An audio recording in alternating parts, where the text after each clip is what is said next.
Welcome to the Big Fat Gay Podcast, where we talk about the things that are weighing on our minds. They're so heavy. Welcome, everybody.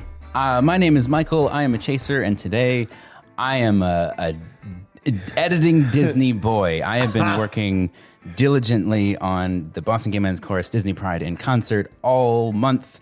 And I was singing Disney as I was setting up the gear this morning. It is just in my brain. Is it a whole new world? It is a whole new world. By Give the way, us a sample, Michael. the version of a whole new world that's in the show is like disco gay, a whole new world. I mean, it's part of a collage of music. What's world whoop whoop? Well, it's like it's the same melody, but the beat behind it is kind of, it's not like a club beat per se, but it's the like disco hi-hat kind of thing. It's great. It's very good. That's fun. My name's Don Marshall. I'm a big guy living in sunny Hollywood, and today I am a well-manicured eyebrow boy. Well, yeah. You know, I was going to remark on your eyebrows, Don. Well, I think. Hi, I'm Dan Oliverio, author and public speaker and chubby chaser. Gosh, yeah, it is. It's a new day here because we don't really record on this day. So I'm a little. It's true. I'm Disoriented. disoriented and out of sorts. My sorts have been placed elsewhere. I mean, you are still I'm wearing just your convinced. PJs. I'm just convinced today is Saturday, and Dan's we're always going to wearing find his out later in the PJs. day. It does feel like a Saturday. All of the things I normally do on a Saturday are happening today. So fuck it. It's Saturday today, everybody. It's Saturday. I'm Trevor Keyson. I'm a super chub, and I don't know. I had a breakfast pastry this morning that I realized like halfway through eating it, there was just this like solid disc of sugar. Oh my God. In it. It's a Cougamon. So it does have a lot of sugar, but like it had, I don't know, crystallized into this disc that I then took out because You took I have out? a little. You could 'cause remove it? Yeah. Wow. That's how solid it was. Oh my God. Wow. So I'm a little. I can. You can feel I the have power power. coursing through your veins. Did you suck on it like a lollipop? Yeah. So before we get started, we do want to remind everybody, we have all of these wonderful people on Patreon supporting us. Thank you so much. We are working on some excellent content to take out to you. And we're also planning potentially for everybody, not just Patreon patrons, a live Zoom encounter. We're still getting the details together for that. But please support us on Patreon. We use it purely to pay an editor to work on the show so that I don't have to do it slaving away at my desk. We've lost the key to his chains. I know. We're here right now. So please support us there. We love you all. Thank you so much for doing so if you already are. And now on to the episode. What do we got? Another reason I might be feeling power is it's Fat Liberation Month. I feel liberated. Hold on. I actually have, well, whatever. I missed it. Let's take that again, everybody. Fat Liberation Month, which is a big NAFA deal. Is that It's correct? a big fat deal. It's not just NAFA.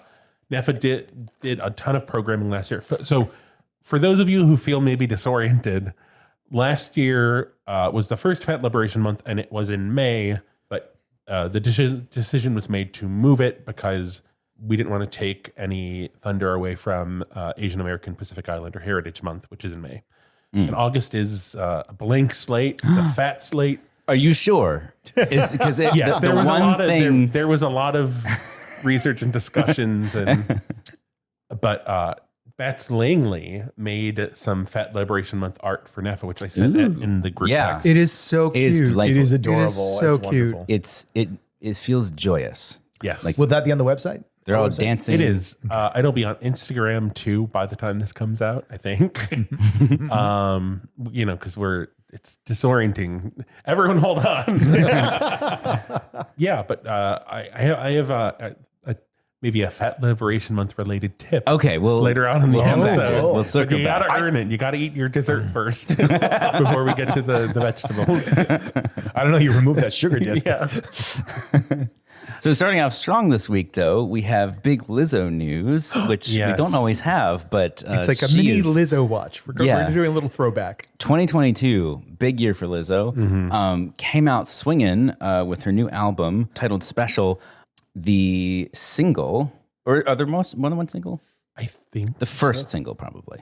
Anyway, her single, About Damn Time, is number one, making waves and sounding fantastic. I haven't listened to the whole album yet. It gives me like Summer Jam vibes. Yes. Like very sort of like feel good. It kind of had like, It doesn't sound like Get Lucky, but it kind of reminds me of Get Lucky. It has the same kind of vibe. It has that like that background guitar thing. Yeah. We were talking the other day about it, and Dan has heard.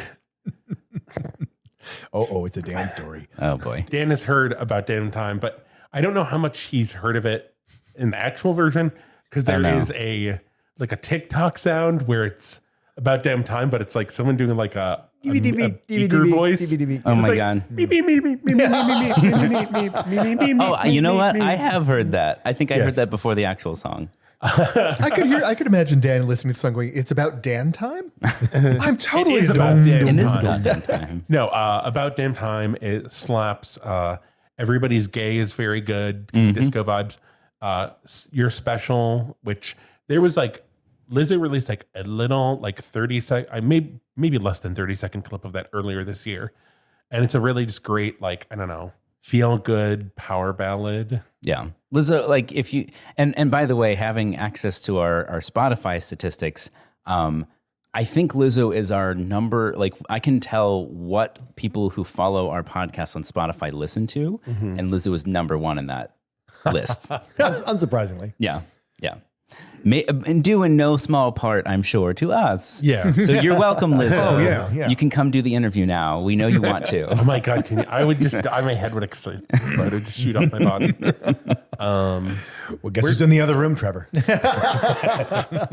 We're supposed to see Lizzo in November. But it's a whole thing with like the seating box office. It's a whole, yeah. But who knows? We'll have updates about that closer to November. We're still in August, people. We're moving on from good Lizzo vibes to bad. Okay. Bad vibes. Bad daylight savings vibes. It's the center of your shit sandwich. So it's the New York Post, which It's already A bastion of journalism. but I it's was interesting. it's interesting. So the article is about controversy around a worker at a dog shelter not wanting to let a fat woman adopt a dog because she's fat and she's not going to walk it. Blah blah blah. Yeah.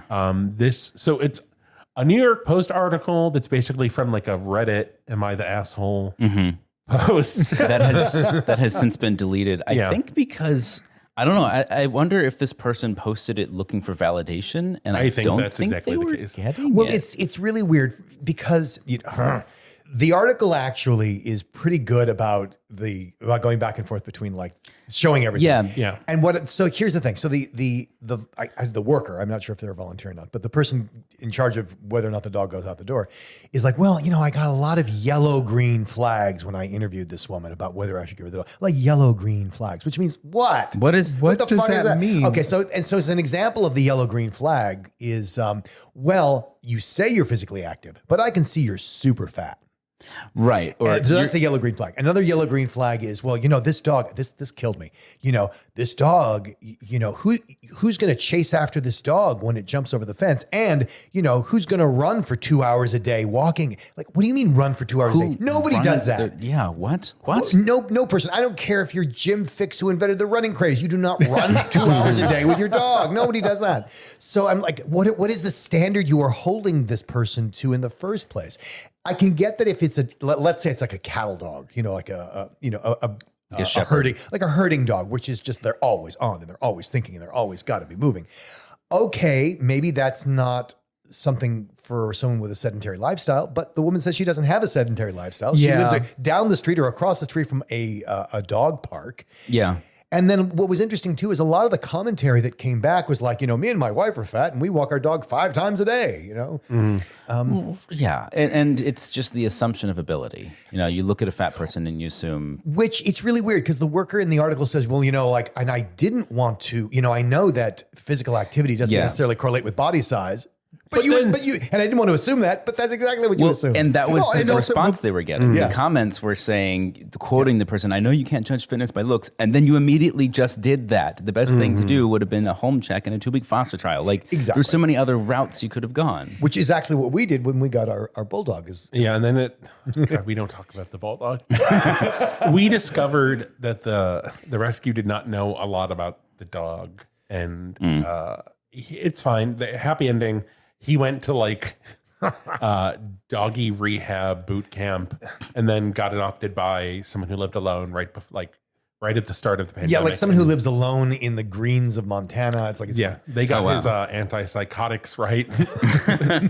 I was just That's curious. not a joke. The dog was on antipsychotics. That was a thing. Oh, Suddenly I'm picturing you waking up in the middle of the night, there being a little bulldog next to your bed with a hatchet in its paws. I think Trevor could have handled that. it was everything else. It was everything else. Yeah. There was one thing about the article that really did annoy the crap out of me, is that they kept putting fat phobia in quotation marks. Well, because actually fat phobia isn't, the term is being seen for what it is, which is increasingly inaccurate. It is not fat phobia. It is fat discrimination. It is anti-fat bias.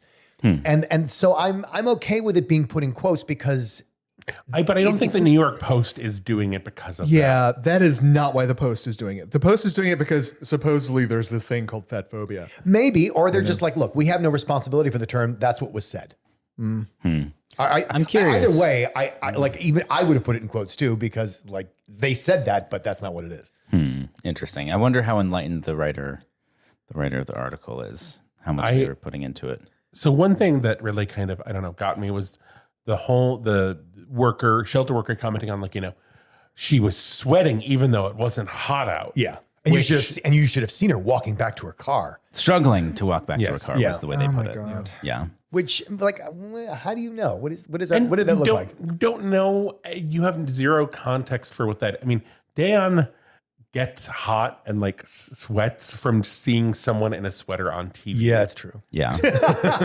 How can they wear that? They must be free. That's absolutely true. And every time I look at, I'm a huge fan of Star Trek, but I look at the show now, I'm like, how do they wear those uniforms on that hot set? Who gets to determine what's hot out? I mean, if it's 80 degrees out, I'll be sweating, but other people will be like, oh, it's so delightful. It's perfect outside. It's not even hot. By region, people from Louisiana can take heat way better than most people from Minnesota. Well, I think they learned to ignore it. Ugh. Ugh. Nah. No, I think Trevor said this thing to me that I've still never forgotten.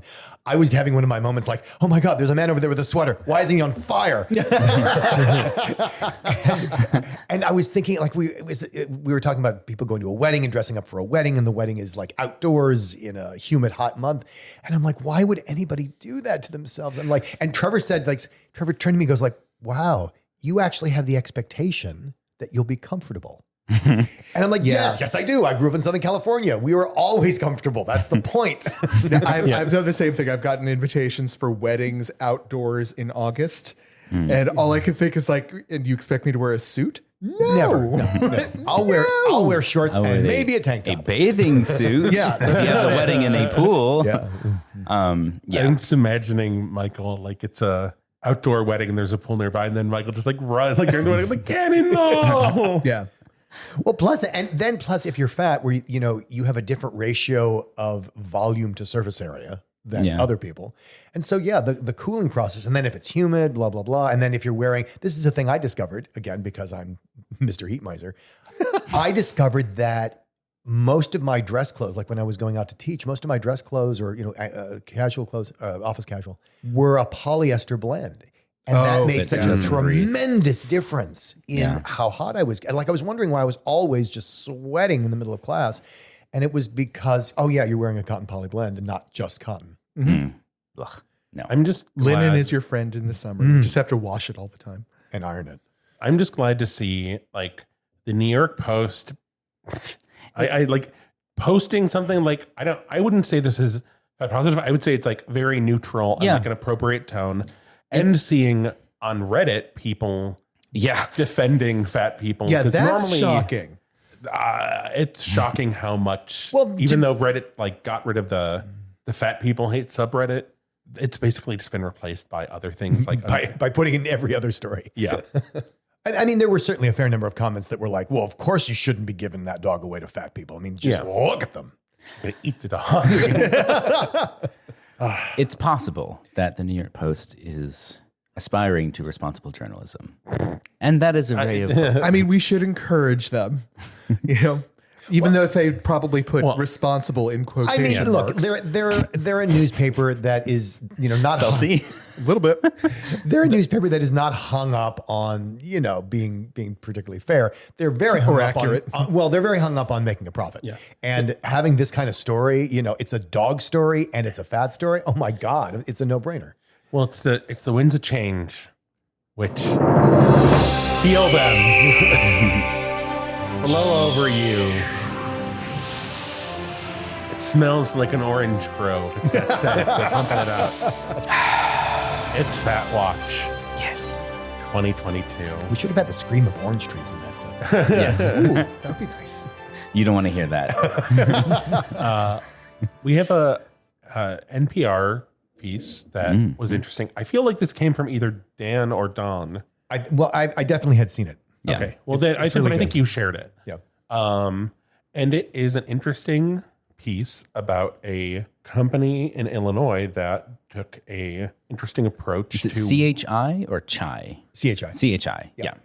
They're a manufacturing company. They manufacture garage doors and garage door. I don't know if they manufacture garage door openers, but anyway, they're an eight. completely separate. That's a whole Dan. different industry, Dan. But they're an 800-person company, and about 7 years ago, they switched to a different model. They became employee-owned, which is not necessarily the secret to success. But what is they had this program where they would, through their profit sharing, they would take the profits, and then the employees would vote on what they wanted to see change. So it's the employees addressing the change that would actually affect them rather than a top-down dictate. Right. And they would so that it was organized so that like they'll spend $100,000 on a project, and that project is whatever the employees say needs fixing. Yeah. And Yeah. so the story of it was really, I liked how they told it because they kind of started backwards. But so these projects were, a lot of things like, we don't have a proper cafeteria. Yeah, because they were having to go out for junk food. And so the reason that this is they call this a health initiative is because they invested $100,000 in putting in a cafeteria, and they want to have a clinic on And site. an on-site medical clinic. And they're looking at And- maybe putting a gym there. And to lay down a baseline for this, most other companies right now, a fitness initiative involves how much fat exists in our company, and we'll give you $20 for every pound you lose over the course of the Yeah. summer. Exactly. It's all Yeah. based on And yeah. it never works. it never works. And it's prejudicial. Like it's basically, it's another form of discriminating economically against your fat employees. Yeah. And I know that some companies have even set up structures where it gives incentives for employees to kind of attack and prod fat employees to work harder to lose weight because Yeah. they all make money in that Yeah. case. Which, fuck you. There's no other way of putting it. The payoff to this, though, is that they do all these initiatives, 8 years ago, however long it was. And, the employees feel great because not only are they getting things that they actually want and can use, but they were the central part of the process They're choosing empowered. that. Yeah. And that was good enough until 8 years later, they have this big meeting about bonuses that are going to go out. And basically they were expecting maybe, I don't know, like what's this going to be? Like $10,000, $15,000, maybe more. To each person. Yeah. To each person. And they come in and it's like a bottom floor of like $175,000 per Yeah. person. Yeah, it is Hourly life-changing. workers were getting Hourly something workers. like 200 grand. It was life-changing. People were weeping with happiness. And this is because the productivity had shot up so high that they were now an industry leader in rapidity of their manufacturing and basically the environment that the workers helped create, that the company allowed them to do, made it so. And that, they basically said, thank you That's for the doing thing that. that's been so insane in the United States is like study after study after study after study confirms that a happy workforce is more productive. Yet the executive workforce is always incentivized just to cut salaries, cut perks, cut But benefits. it's important to what do we mean by happiness? Yeah. Because the CEOs are saying like, well, I made him happy. I gave him all shoes. I made him happy. I gave him all an extra 10 seconds at lunch. That should make him very happy. And it's not about this sort of airy fairy concept of happiness. It's about direct empowerment where the employees are making decisions about what the employees need to be more productive and functional.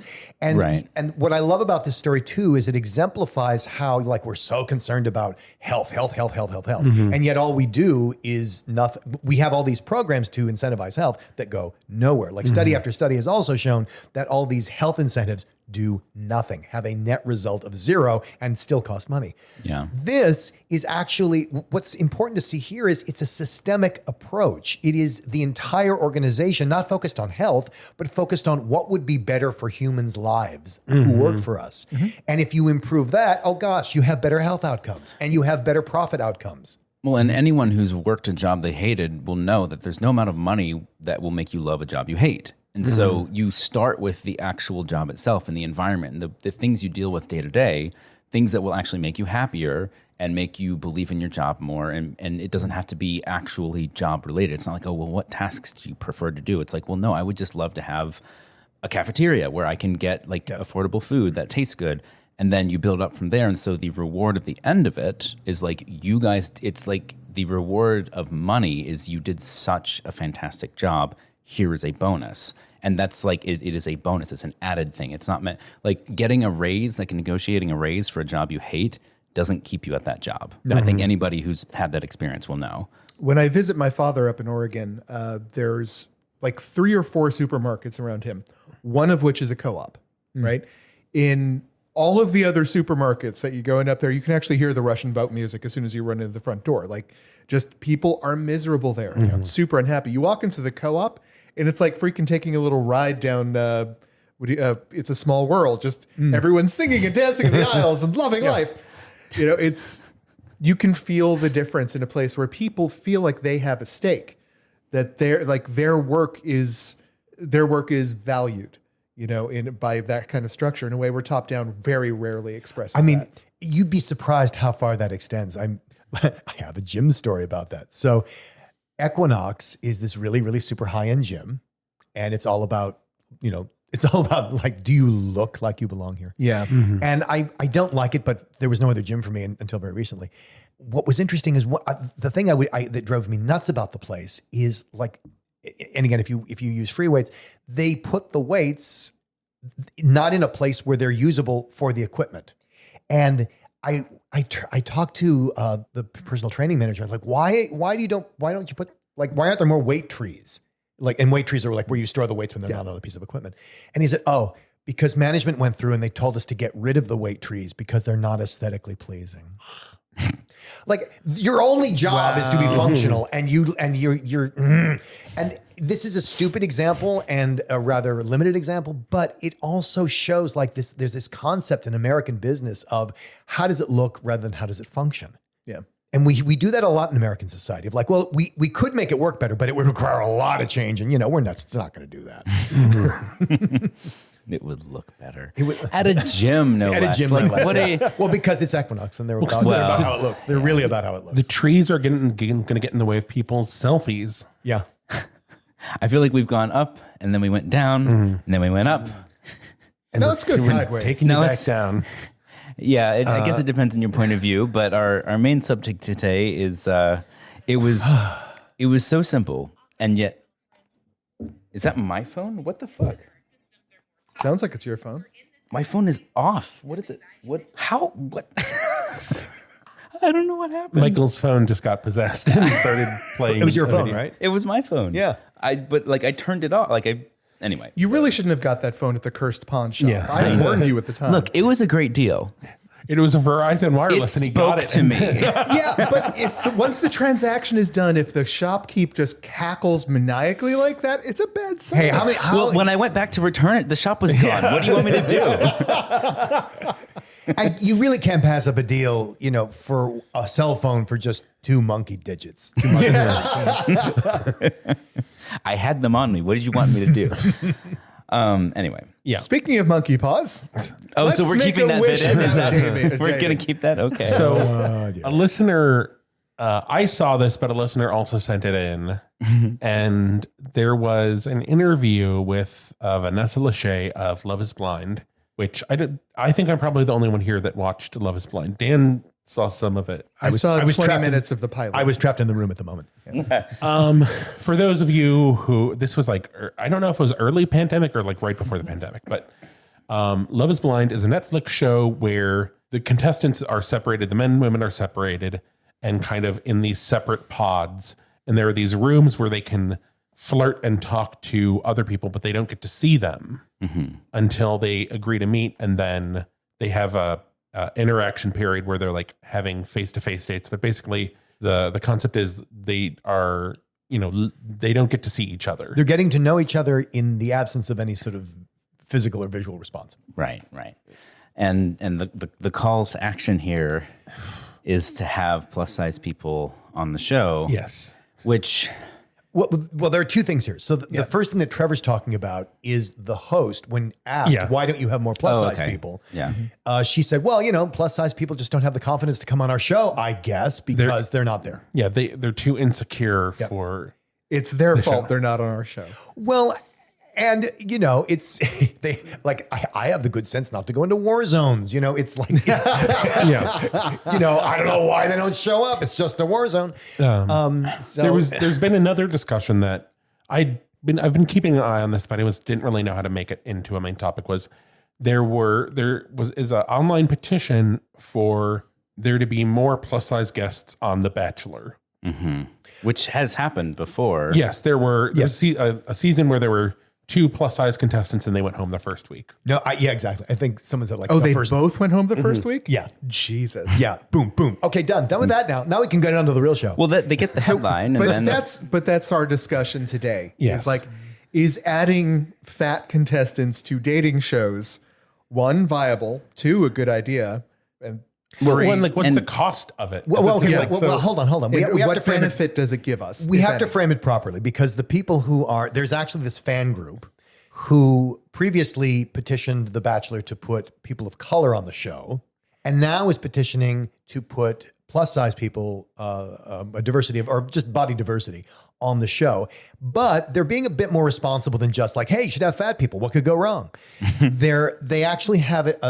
They have 5 points of how to do this. Cast a minimum of 5 fat, diverse contestants each season. Give equitable screen time to fat contestants, which is the other thing I've seen happen on situations like that. Choose leads who specify that they are attracted to fat people.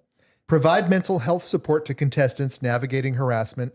But you know what? That's not just for fat people anymore. Exactly.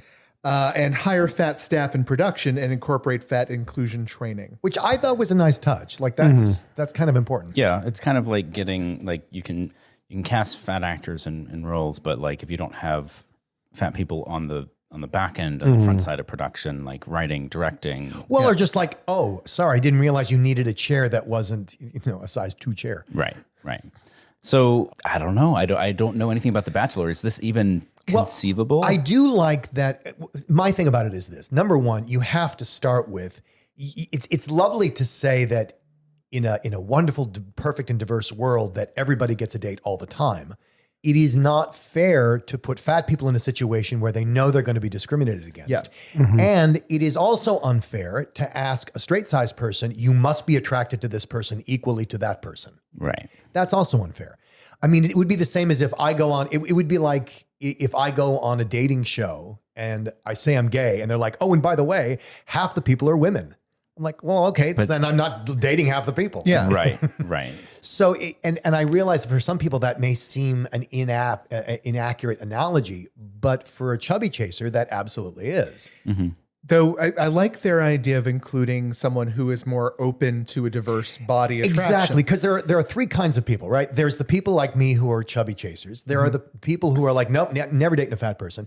And then there's a lot of people who are like, the body size is not a deal breaker. Yeah. They have a larger range of what they'd appreciate. Or at the very least, just starting off, like we've talked before, like body type appreciation exists on a range. Yes. Right? Just start stretching the range. All the time you see these bachelors on The Bachelor show. I've seen the first episode a couple times of multiple of these shows. As they're being introduced to the bachelorettes, their body is just going straight down. Their eyes just go straight down their bodies, right? And you can see right off the bat, he's attracted to this one body type.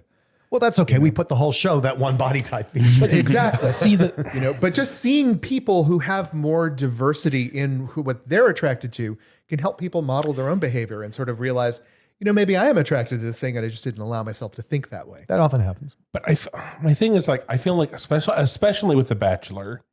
I mean, The Bachelor has been going, I don't know how many seasons now, 30 something. Oh God. Probably Too many. more. Long time. The primary audience of that show does not want to watch the, like, I hesitate. I can't really think of a different way to say it because this is how it would be framed in like people criticizing it. The woke version of The Bachelor. Yeah. That is what would be on Twitter. Like, I can't believe The Bachelor. I think The woke mob came for The Bachelor. Because it's like people don't want to, they want to watch the messy, dating show where there's going to be rivalries and just nonsense. I think we need to create our own version of The Bachelor called The Fatchular. That's been done. You know that. Has it really? Yeah. No, tell me. They had the Bachelor was a chubby guy.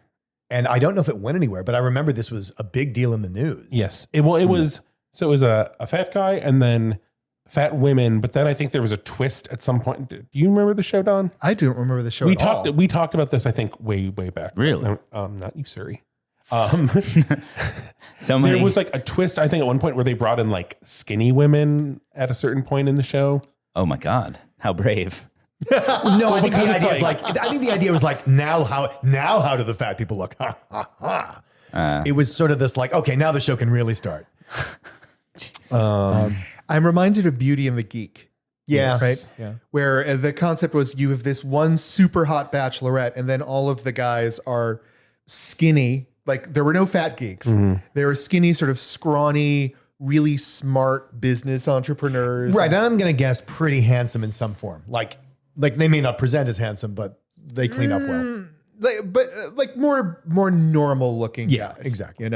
Well, and because but again, with this show, the premise was she's so hot, they're so not, but they have other things to offer. And then halfway through the show, they dump hot male models into the mix. And suddenly all the geeks are gone. It's like, well, which you could say like, isn't that an interesting social commentary, social experiment? Doesn't it prove what we've been saying?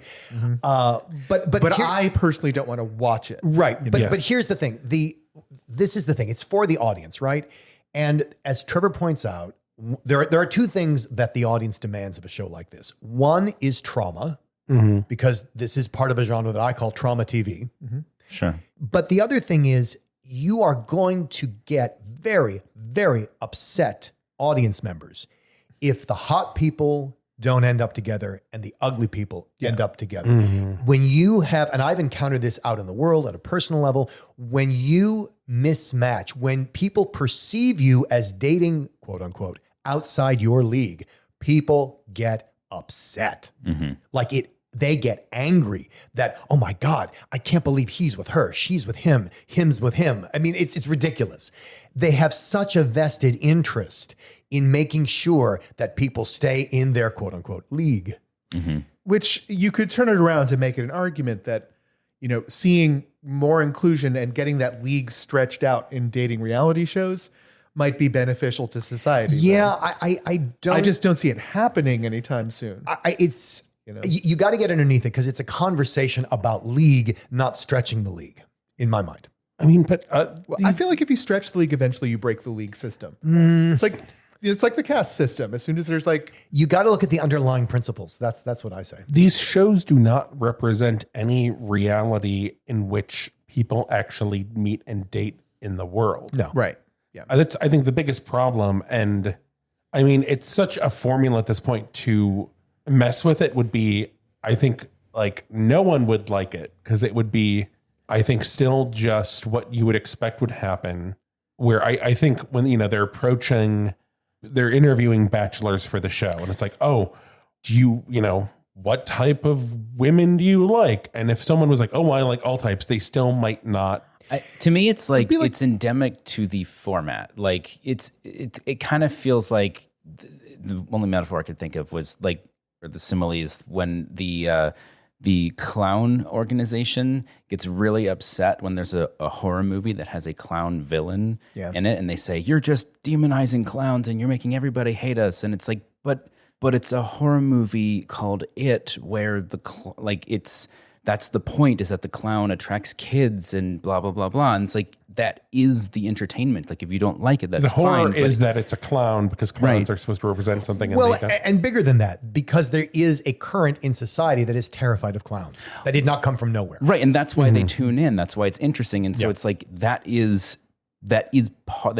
intrinsic to the format of that story. And similarly, I think The Bachelor, like Trevor said, it's not trying to actually represent real life dating. It is an entertainment format. Yes. And Dan, I think you left off like the fourth element to these things, which is fantasy and projection. Like these people want to project themselves into the place of The Bachelor and have all these women that they personally are attracted to fawning over them. I think it's one of the reasons why The Bachelor tends to be so bland. Maybe. I'm not sure how many people actually see themselves through it. I think like, oh, look, hot women, I like that. Or hot men, I like that. I think they're trying to create an attractive, a nice bauble to look at. I mean, that's certainly part of the show. How much identification there is with it, I don't know. I think it tickles the same ticket as tickles the same spot as soap operas. Where soap operas involve a lot of projection. And Sure, but again, that's trauma TV. They're tuning in for it's Jerry Springer. They're tuning in for a different version of, oh my God, he threw a chair at her.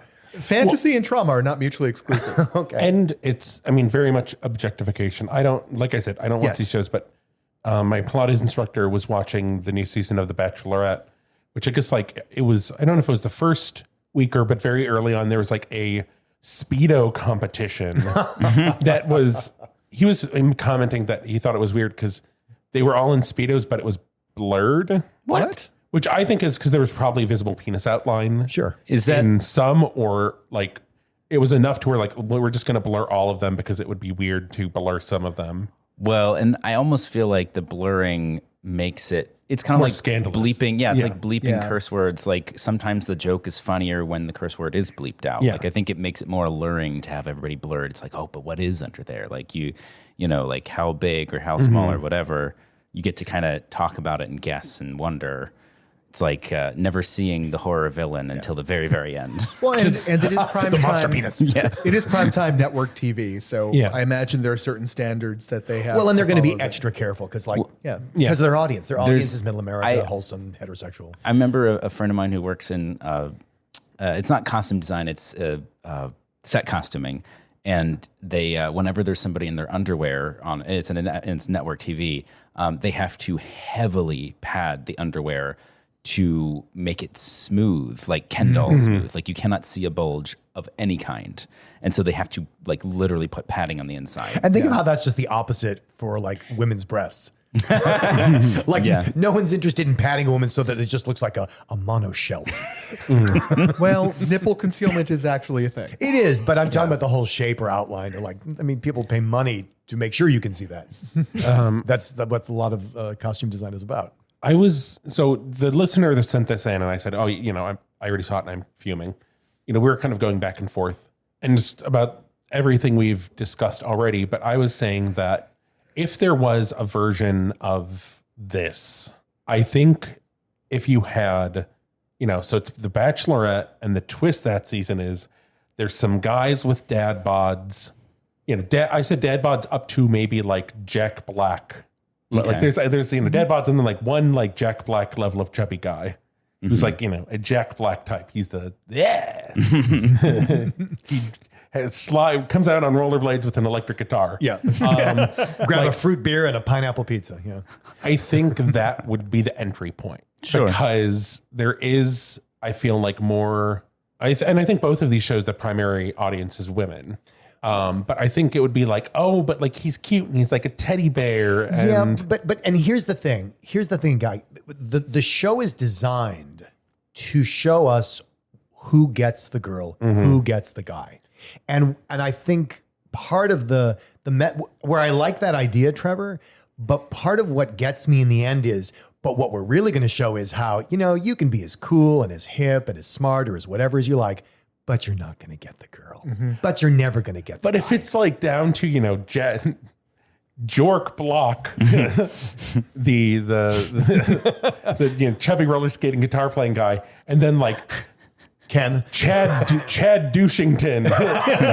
And she ends up at the last minute going with Jorck Blahk. Yeah, but see, I don't think so. I think she will go with Chad Douchington. Even No, though because they'll make her do it because it's good TV for her to be with Jorck the Blahk. audience will never forgive them. The audience No, will because I never think they forgive would. them. I think it would be. Well, of course you're going to go with the sweet because he's nice and he's sweet and he's safe. I have so many options for the title of this show now. I'm just saying that, like, again, the audience really cares that the right people end up with the so-called right people. But I think It's the happy ending. It's the I Disney think we're ending. at a point. We live in a society where I think people would be mad if The Bachelor, out of all, there's like he picks one of the 5 fat girls. I think would get more of a rise out of the audience than the Bachelorette picking Jorck Blahk. That is my opinion. Oh, interesting. That it would have to be the Bachelorette picking a fat contestant before the Bachelor picking a fat contestant.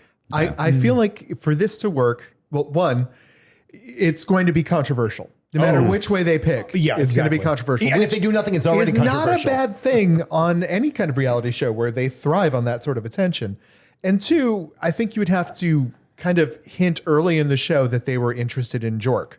Yeah. Right? Like they have to actually show an interest and get the audience sort of excited about it. If that happened, they might actually pull in more Jorks to watch the show. Maybe. I just know that is my experience of a chubby chaser once, and I don't know if this is true for you, Michael, or the other chubby chasers out there in chubby chaser land.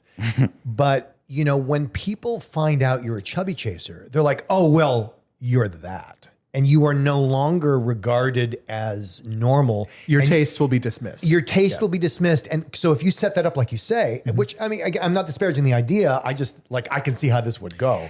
They're going to be like, oh, well, okay, if he's one of those things. There's something wrong with on them. that one. I have to. Well, that one I have to disagree with you, simply in that audience numbers are audience numbers, and they don't care who is making up that audience as long as they are.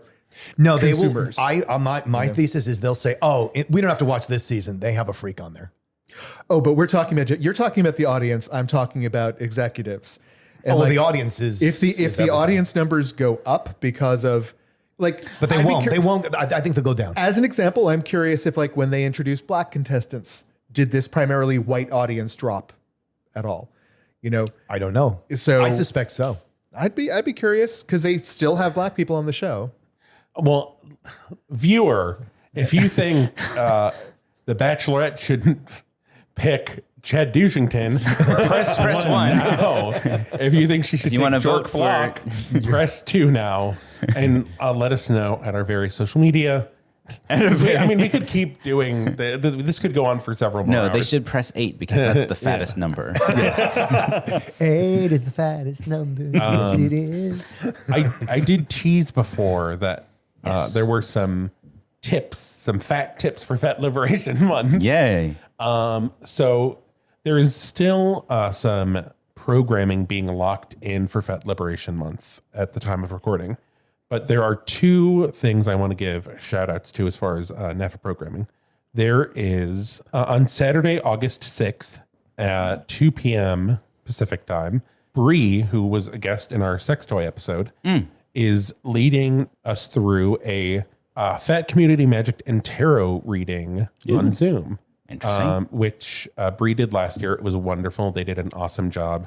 There was some group cauldron magic, kind of creating intention and good vibes for Fat Liberation Month, where everyone was kind of suggesting different herbs and flowers and their intentions. It was very cool. Some great tarot readings. Bree uses Uno cards to do tarot readings, which is a very cool thing. So what happens if you get a draw 4? I think it's just the numbers and colors. I don't think there's any of the draw cards. Just quadruple the card that comes after it. Another very exciting event is on Saturday the 13th. We are having a spooky Saturday the 13th with Seance Knows, a beloved drag queen. The time is, I guess, still coming. But What is spooky? How does it get? How spooky does it get? think more like, I don't know, Goosebumps than Tales from the Crypt. Okay. Seance has the most amazing like Zoom setup I have ever seen with these transitions, which like if we ever do more Zoom stuff, I want to know what this is, because there's like video transitions of like curtains dropping across the screen, and then Seance like dances across and the curtains lift back up, and it will like transition from her live video to like music videos. I know how to do that. It's so cool. It's it's the best Zoom thing I've ever seen when she was showing it off. Well, anyway, it's so those are two things that are locked in. We may be having a fat jazz brunch with some special music guests. And is Chad Douchington going to be there? Yeah. No. Oh my God, he's so dreamy. I was hoping to meet Jorck. Yeah, Jorck Blahk. Jorck Blahk. They're actually a couple. They ditched the Bachelorette. Yes. I'd love to see them as a couple. Yeah. I will link to the rest of the NAFA's Fat Liberation Month stuff on our website and our social media. Also, just follow hashtag Fat Liberation Month for stuff NAFA's doing, stuff other organizations are doing. I know No Lose at some point is doing like a fat friend speed dating thing. Ooh, interesting. Lots of cool stuff. Hashtag Fat Liberation Month. And I think that will take us right into our bit. It will. Indeed. So since we are doing a focus on dating reality shows, I did a quick dive into the history and execution of various dating reality shows. Holy crap. There is some, they had some interesting ideas in the past. Let's just leave it at that. So here are 4 questions dealing with dating reality shows. So made famous by her 1990 sex scandal with Bill Clinton, Monica Lewinsky may not seem like the most likely person to host a dating reality show, but in 2003, she did get her crack at it. What was the show that Monica Lewinsky hosted? 1, Mr. Personality. One woman chooses from 20 steel-masked bachelors. Love in the Oval Office. A fake president chooses Jesus. love from Oh one my of 5 God. advisors who give him advice and feedback on tasks he must complete. 3, Dressing for Love. That's right. Dressing for Love. A disheveled woman is introduced to 3 bachelors without them knowing she's the contestant, and then introduced again after a full makeover. Or 4, Dry Cleaner of Love. Set in a laundry, women must pick a date from plastic-wrapped men as they are moved past on dry cleaners' hooks. I would pay to see that. One of these is real. Mr. Personality. Okay. Yeah, I'm going to go with that too. Okay. I feel like I don't know if it's because of this or not, but I feel like I've heard the term Mr. Personality, and it sounds like it came from that era. So I'm going to go with that too, just for fun. All right. The correct answer is Mr. Personality. Aha. Yay! And I have to say, the masks looked kind of like a cross between Magneto's helmet and Ultron's face. You know, it's funny. God. That's what I'm picturing, and I wonder if that's because I saw a promo for the show. They were kind of terrifying. They had a cutout around the chin so you Yeah. could see the jawline, and that was about it. Ah, I was thinking Transformers too, but you know. like Batman. All right. Question 2. A Double Shot at Love in 2008 was one of the rare bisexual dating shows ever aired with both male and female contestants. That wasn't the only twist, though. What was the other dating twist on the show? 1. Instead of single contestants, married or dating couples competed to be picked by the lucky bachelorette. 2. Instead of a single contestant, identical female twins had to pick their perfect date, who would then pick one of the twins at the finale. Ugh. 3. The show consisted of 3 pairs of twins, all of whom went out on a group date hoping to find love. That sounds confusing. Or 4. The contestants always went out on a date that started with each person having to have a certain number of drinks decided by a trivia contest.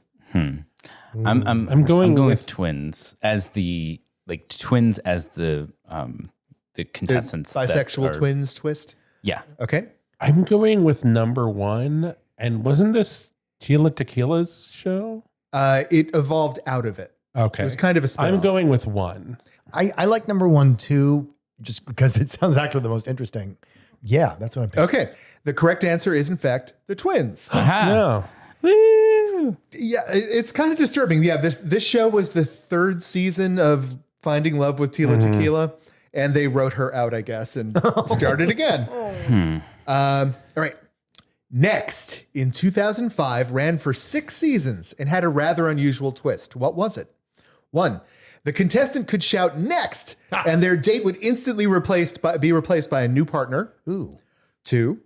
The elimination show had the men vote to eliminate a woman after each round of speed dating, and vice versa. 3. Featured contestants getting to know 3 potential dates purely through texting before picking who to go out on a date with. One of the 3 was a potential date, one was a gold digger, and one was an ex. Or 4. Dating took place over the dating platform of tomorrow. Telephone party lines. Contestants had to find someone to enter a private room with before the end of the call. I'm going with number 1. Shout next. I'm going with that because I know that was a show. I think the show you're talking about was called Next. It's called Next. That has the greatest investment in trauma, so it must be real. That is, in fact, the correct show. Apparently, they would have a bus waiting outside the date venue with like 4 more dates on there. Oh my God. And every time the person shouted "next," the person would just have to get up, run out, and someone from the bus would run in and sit in their seat. I was hoping for a trapdoor. There was. I feel like there was a, yeah. I feel like there was. Because I remember I watched episodes of that show, and I know there was at least once, probably a couple times, where like a person stepped off the bus and immediately got nexted. Ooh, how does that happen? Wow. Well, Just they see them. The dating venue is the bus stop? Oof, that's rough. All right. Final question. Dating shows get pretty crazy, and some of them are hard to believe they existed. Which of the following shows was not a real show? Oh, geez. 1. Chains of Love. 4 contestants are chained to their date for 4 days. 2. Conveyor Belt of Love. Ooh. Women sit next to a conveyor belt and pick hot guys as they drift past. 4. Puppy Love. A dating show for pets and zoo animals. What? Or 4. Date My Mom. Young men date mothers to decide which daughter to pick. Oh, I think the zoo animal thing. I have a guess, but I also want to wait to hear what Trevor says. That is pets and zoo animals from Dan. Puppy Love. I know one of them. Which one? Help me out. I'm not in the lead So right now. I want to say Chain of Love. My guess is Conveyor Belt. The correct answer is, in fact, Puppy Love. Oh, damn. Puppy Love never existed. You could have tied. I think Next is probably the cringiest because the whole like their little like introductions are just always like I feel like there was someone that wrote these for them. And there is some good chaotic twink energy in the gay episodes. Oh, wow. Oh, they're gay episodes. Yes. I feel like Chaotic Twink should actually be in alignment in D&D. I like it. I think you're right, Don. So, listener, I'm a lawful chub. Yeah. so Trevor, if people are feeling their chaotic twink energy, where can they direct it? Well, we're on Instagram and Twitter as @BigFatGayPod. We're on Facebook as the Big Fat Gay Podcast. Leave us 5 stars there. Yeah. 5 stars on Apple Podcast, wherever you can leave 5 stars. Support us on Patreon at patreon.com/BigFatGayPod. And see the articles we talked about at www.bigfatgaypod.com. Maybe you're listening and because you're on the next bus. Oh. Waiting for your date. And now you're up. It's your turn. You're rushing. You're taking out your AirPods, and you step off the bus, and Michael's there, and he's wearing his iron mask because it's also that show too. Oh my dear God! But oh no, you're on the conveyor belt of love. So What's wrong?